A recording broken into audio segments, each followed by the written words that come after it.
ඔබට ජයග්‍රාහී දවසක් වේවා. අද මැයි 26 වන සඳුදා.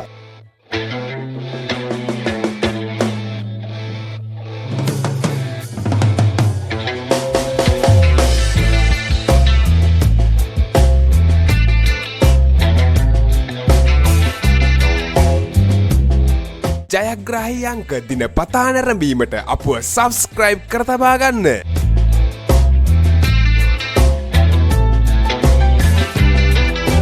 නිවැරදි ජයාංක, නිවැරදි ඉංග්‍රීසි අක්ෂරය, නිවැරදි සෙකන්ඩ් චාන්ස් ජයාංක ඔබට පහතින් දිස්සේ.